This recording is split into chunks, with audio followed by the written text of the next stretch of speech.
We're glad to have you back. If you're just joining us, you're watching TVC Breakfast, and we're live from our Abuja studio. We still have with us in the studio a former House of Representative member, Honorable Baggos Dachung. Now, you've suggested a couple of solutions to this crisis in Plateau State. You said the government should look into investing in technology, but would you also suggest a state of emergency to be declared in Plateau State to allow for a strategic and holistic military operation and to get rid of the bad guys and tackle this cycle of violence? Yeah, was there no state of emergency once upon a time on the plateau? But when the former governor Dari was sacked for 6 months, it's not because of insecurity. Has it solved the issue? But in 2023, we saw you call on the NSA to, declare the killings in Plateau State as a national emergency. That's the reason for my question. In terms of poverty, education, in Nigeria today, insecurity is state of emergency. Education is state of emergency. Poverty is state of emergency. Everything in Nigeria today is state of emergency. Are we going to sack the president and say that we want to bring in Ish as president for state of emergency? Everything in Nigeria today is state of emergency. So what we need is the actual political will solution in line with 21st century of solving problems. Because we cannot still be bringing solutions to issues that you now go back, that you are looking at reports of killings in Nigeria in the past 30 years, and profile solution. No, dynamics have changed. And that's why I have said, look, what are we doing about technology? There is no way in the West, in US or UK today, that someone will fire a gunshot and within 24 hours they will not trace that person. If today, even in US, people that have been wrongly jailed for 20 years, DNA have confirmed that they were wrongly jailed.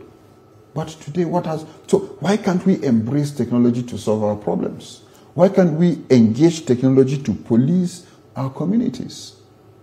If everybody, all of us today, we are local government chairmen of our own, we provide water to ourselves, we provide security, we fence our houses, go out of the country, you will see low fence, but us here, we put high fence because we want to feel safe. Everybody has dogs, everybody has a security man by his gate. Everybody upon the fence with the security man at the gate, you still have CCTV. That you still have it in your room, you're still checking all the time. So why can't we put those kind of personal security to community security? We have the last Police Act amendment included police, community police. In that community police, yes, they bring in information.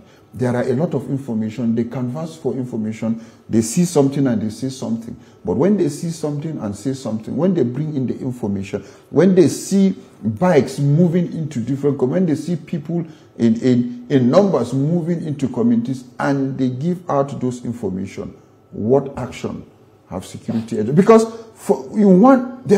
these people that come to kill, it's not one person. It's not 2 or 3 or 4 or 10. They come in tens and hundreds at times in bikes. So hovering sound of even a bike, or even 10 bikes coming into a community, you hear the sound from a distance. Okay, now I find it sorry about that. I find it difficult to understand why this narrative that it is herders, farmers crisis, Muslim, Christian, and you're saying that it is deeper than that. Yeah, that's political. Now, the political authorities, are they actually aware of what you're saying, whether it is the state government, the local government, and the federal government?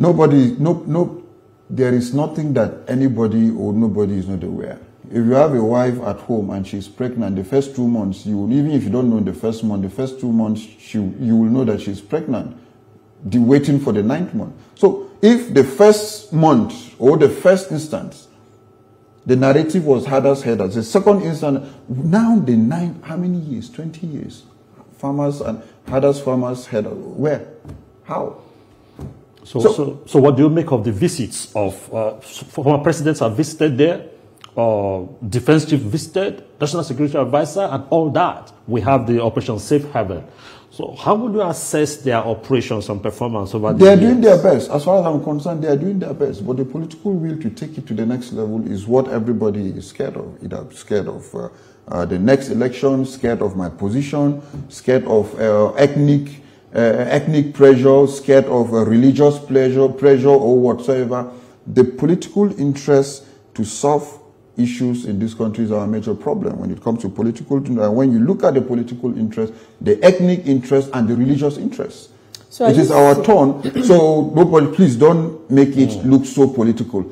It is he is from our own religious ethnic background. Don't touch him. He is we have had many arrests, but today nobody is in jail because of what? He's from our ethnic group. He's from our religious background. So you're indirectly saying that politicians exploit this sentiment for political... Absolutely, because the political will to stand firm on some certain issues. We appreciate the visit of the NSA. We appreciate the visit of the security chiefs and whatsoever. But the actual and the right information to be able to address the issue is the problem. Why is it that when you spend money to send your child to school, pay school fees, but when at the first term you now see that he has deficiency in maths and you still spend extra money to get a lesson teacher?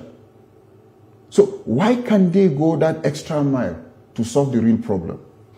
Because nobody, today if you say it is farmers headers clash, where is the clash? Clash, show us victims from others, from both sides. Go. Today, villages have been sacked, true or false, or true or no. It's there. It has been sacked. So how can we chase those people that are in those communities? And Plateau said has 17 local government. And if you want to go further to check, even out of those 17 local government, most of the local governments, starting from Rio, Barkin Ladi, Jos South, now Baggos from Mangu, all these places, you have high deposit of mineral resources. I've said it. So why can't we go Wase? Okay, Wase, that is it's Muslim dominated area. Why is it that there are killings there? Is it farmers and headers? There's high mining activities going on today, now, in Wase local government. So why is it that there is no crisis in Pangshin? Why is it that there is no crisis in some of those areas that you don't have those kind of high mining activity, you don't have high mineral resources? So we shouldn't allow Nigeria to be Central Republic of Africa that today every aspect has militias and mercenaries trying to protect their own community. God forbid that today most of these communities will start springing up militias like in the Niger Delta many years ago. So there will be an anarchy. But what the state governor has been doing is to calm nerves. People, we can do something. What state governor? So, and today in the Southwest governors have come together and ensure that, look, Amotekun and community policing take charge of security within the zone. So what is the North Central governors? What are they doing? Why can't they come together to have something like we have in Amotekun? Today we have Operation Rainbow in Plateau State, trying to do what they can do. But we need more than that, because most of these marauders, they come from one border check to another. So every zone needs to take charge of security. So it is very paramount and important that all the state governors should leave politics aside. In the North Central today, only Plateau State is PDP, and the remaining zones are APC. I want to see all the North Central state governors coming together to proffer solution across party lines, across religious lines, across ethnic lines. Because you have these killings on the Plateau, you have these killings in Benue State, you have these killings in Niger State. So it is not the issue of because it's Plateau or a Christian-dominated area, or because the Birom don't like Fulani, or Fulani don't like this one. Muslims have been killed by these same terrorists on the Plateau. Churches and mosques have been burned. So why can't we look at the deeper narratives?